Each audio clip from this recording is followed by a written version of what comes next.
Okay, everyone, good morning and welcome to this morning's Bambuddha Boost. My name's Anna Shepherd and I'm the founder and CEO of Bambuddha Group.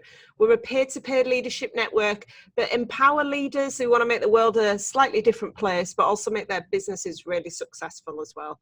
So today, we're very lucky to have who is referred to as Australasia's answer to Pat Adams.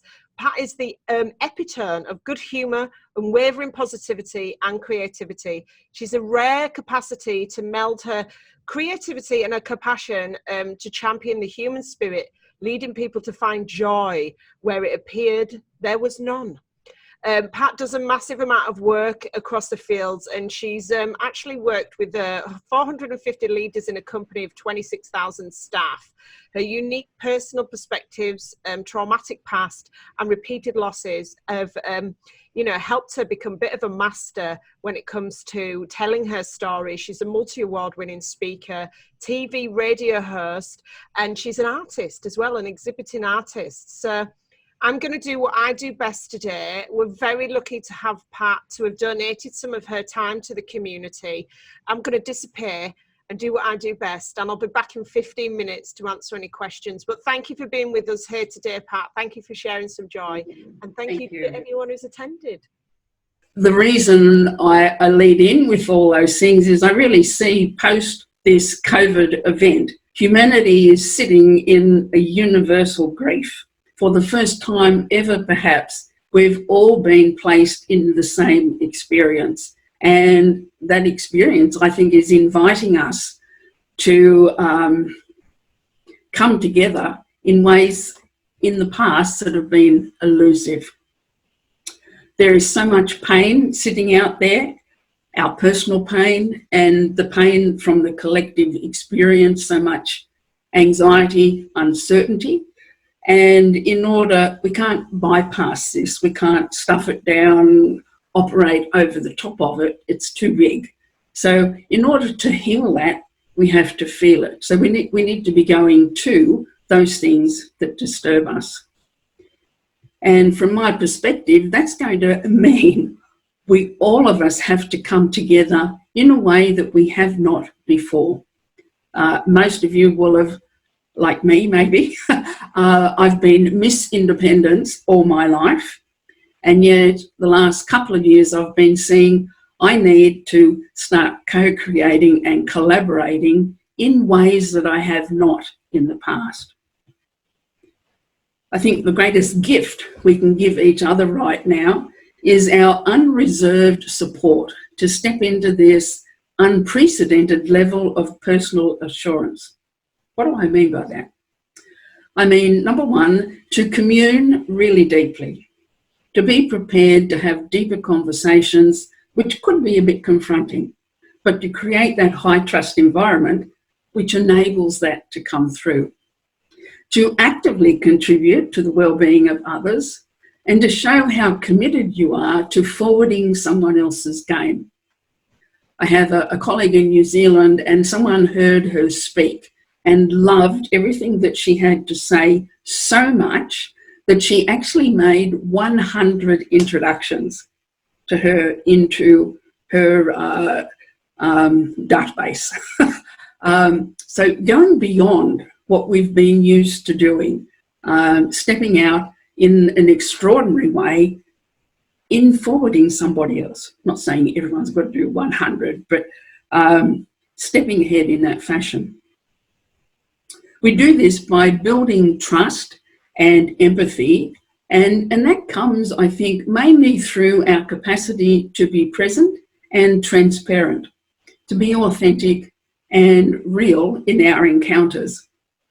I was a founding trustee for the Centre for Compassion in Healthcare New Zealand when I was living over there, and one of the initiatives we began and rolled out across the nation was that all healthcare professionals, doctors, nurses, other practitioners, would all commit that they would spend that first 30 to 60 seconds just being present to the patient.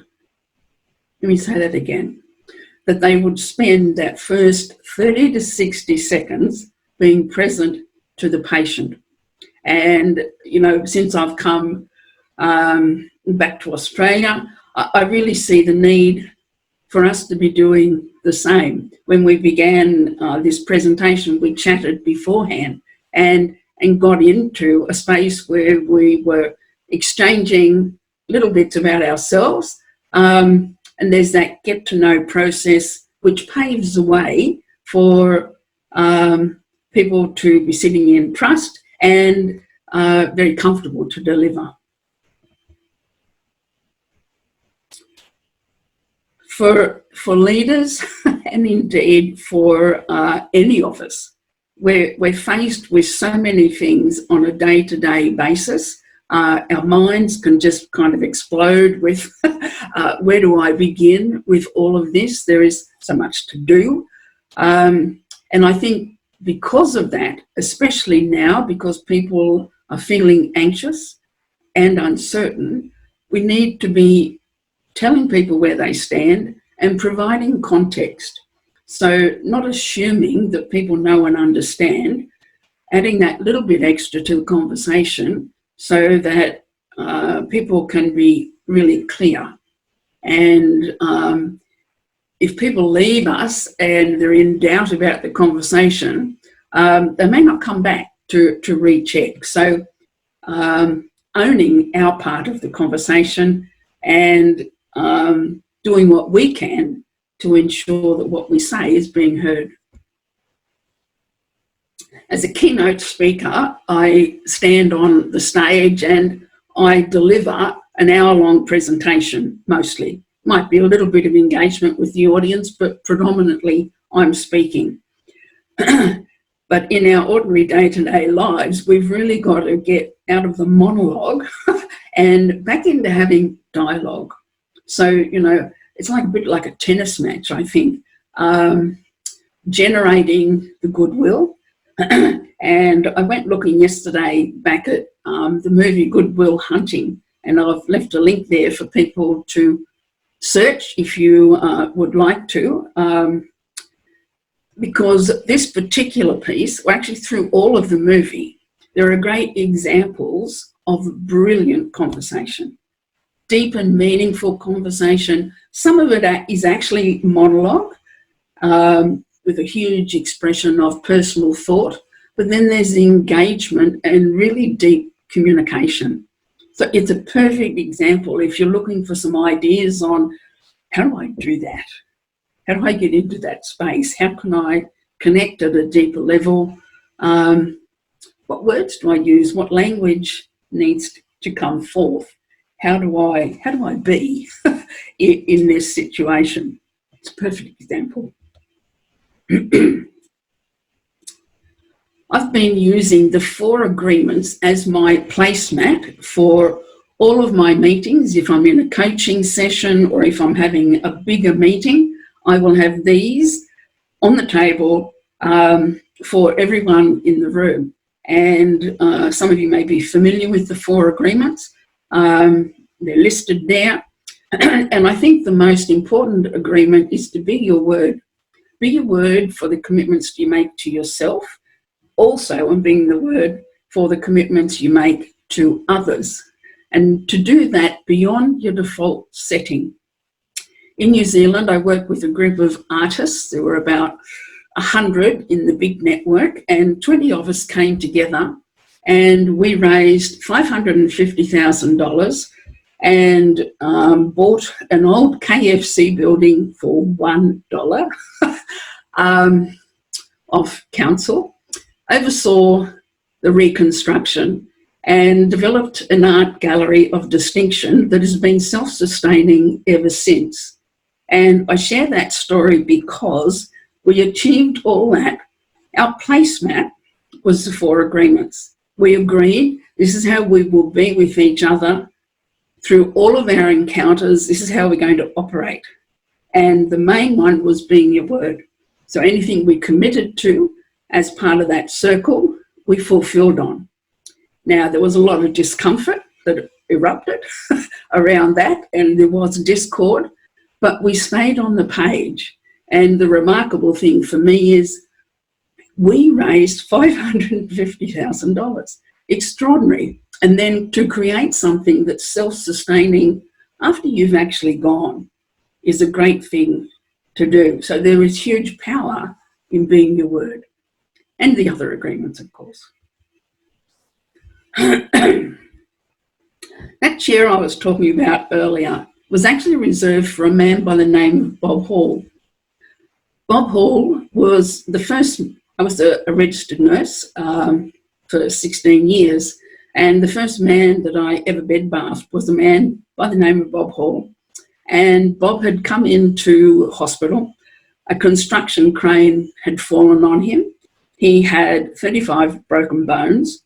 And when he arrived at Fairfield District Hospital in New South Wales, they pretty much stood around him in casualty, shaking their heads, saying, he's not going to make it. However, 4 hours later, he was still alive, and so they risked taking him to theatre, and he didn't die on the table. And as they were trolling him back from theatre, the conversation shifted, and they said, well, poor beggar, he's, probably going to be a vegetable. So Bob woke in the recovery area and revealed indeed he was not a vegetable, and the conversation changed again. And they said, well, he'll never walk again. Bob was in Fairfield District Hospital for the whole 3 years of my general nurse training. That's pretty much what he looked like when I first met him. And over that 3-year period, I committed that I would see Bob every day, whether I was rostered on his floor or not. And I did a lot of things to Bob Hall that got me personally into a lot of trouble. I was in matron's office a lot. So a lot of mischief to bring him some joy. At the end of that 3 years, at my graduation ceremony, Bob Hall came and stood at the back of the room on 2 sticks. And when the ceremony proper was over, he stood up and waved one of those sticks and came forward and said, I'd actually like to say something. And he had a scroll in his hand, and he pulled this scroll open. It was about 3 feet long, and he started reading off all the tricks and pranks and terrible things that I had done to him over that 3-year period. And my mother was sitting in the front row, and every now and again my mother would be saying, oh, Patricia, how silly could you be? And at the end, he turned to me and he said, you don't know what you did. And it was only in the year 2000, when I'd experienced a series of losses myself, that I really got what happened in that 3-year period. I made a commitment, even though I was not particularly conscious in the same level of awareness that I am right now. And in doing so, I showed up as my natural impish self. No one died from my practices, but I did get into a lot of trouble over that time frame. But it didn't shift my desire to bring some joy into that man's life. But it was only in the year 2000 that I really got it. It's like we so miss what our innate capacity is to do good, and our real strength and talent can sometimes get lost in the need to, get out and go to work. I wanted to be an artist. And my mother said to me, well, that's lovely, dear, but I really think you should get a proper job. At the turn of the century, I endured a series of losses, one of which was over an 18-month period. I actually had 10 car accidents, none my fault, honest. And at the end of that period of losses, my partner of 20 years left with another woman, and I disintegrated. However, I made some choices, and those choices led me to my reintegration and the pathway that I'm on right now. So while it didn't appear so at the time, it was all of those life events had led me to this particular point where I was able to access another level of myself that I didn't know was possible and step out. I really see, as we're working through at the moment, 2020 is the code for perfect vision if you're having your eyes tested. It's also the year that's opened our eyes, and I think you'd agree. I'd like to, in coming to the close, introduce you to a man that I've known since the 15th of January. This is Farron Turlich. Farron is one of the victims of the bushfires in Australia in the earlier part of the year. He lives in a town called Cobargo on the far south New South Wales coast. And I saw this paper in the Herald, this picture, in the Herald, and I just felt the absolute despair, felt his despair. He was just sitting in that place, and I was compelled to find him. So I went online and searched. Took me a couple of hours, but I eventually found his name in a dairy board listing, and I rang and chatted and said how I'd found his photo and the story in the paper and expressed my concern and said that I would like to ring him every day and to be a point of certainty as he moved through such incredibly uncertain times.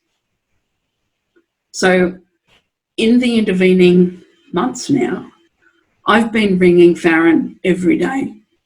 Sometimes it's a 5-minute call, sometimes it'll be 15, 20 minutes. Sometimes you'll need some support, encouragement, advice. Other times we're just in dialogue. I have simply been present for him. And, you know, that I think back through all my own difficult periods in my life and wish I had had such a thing for myself. It's been my experience that I have simply allowed him to talk, and I've just listened. And as I've done so, healing can happen. I haven't been able to reach all of the bushfire victims. I'd love to go and deliver a grieving post-trauma program, but that hasn't been possible with COVID and other circumstances. But I could be present to him. And I think we tend not to acknowledge the enormity of what it is to have one person present to us over a period of time. The sustaining nature of what that can mean when all else seems irreplaceable, when everything just seems beyond repair. In closing, I'm wondering, have you, like me, noticed that God, Spirit, whatever you like to call it, doesn't always call those who are already qualified to serve, but more often qualifies those who are called? It's our life experiences that allow us to become stronger, more clear about the messages that humanity most needs to hear, so that we can become better messengers. My message today has been really about inviting you to be that empathic messenger. My experience with Serena has led us to engage in an empathic way and to bring me here in front of you today. How different would our world be if there was reading, writing, arithmetic, and empathy? If anyone would like to know more about building empathy in the workplace or about the glad mail that I send, I'd love to be communicating. Thank you. Thank you so much, Pat. That was so refreshing. And I think that the message around just showing up and being present and having that consistency for people and being able to listen is just such an important message. And, I think if we're going to take anything away today, if you think about your own journey and who's been there for you, this period of time, the people who are here and watching today, and who you can actually consistently show up for. And, I can relate to a lot of things that have gone on in Pat's life through my own story as well. And having those consistencies of people that do show up is the thing that really sometimes is the one thing that keeps you going. So, and you don't even need to do anything but show up. That's the point. And it's been really refreshing to have you today. We have run out of time a little bit, but I just want to throw it out just in case there are any burning questions from anybody. We've got a few people still. I think people have really, really sat and listened today. So it's been quite quiet in the ranks. Okay. But the story's so beautiful, and what you bring into the world so important, Pat. And you are just a beautiful human being. And it's a real treat to have you with us today and to share some of them stories. So we don't have any more questions, but thank you today, Pat, for being with us. Little message from Diane. It's been a lovely session, and I wish you the best of luck. And I'm going to follow you with an open heart and an interested mind as to where you go next and what you're doing.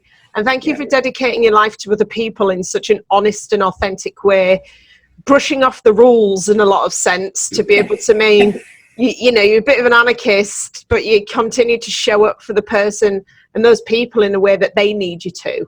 So it's a beautiful thing. So thank you for being an example to everybody. And lots of love, everybody. Be kind to yourselves today. Remember to show up for yourself so you can show up for others too.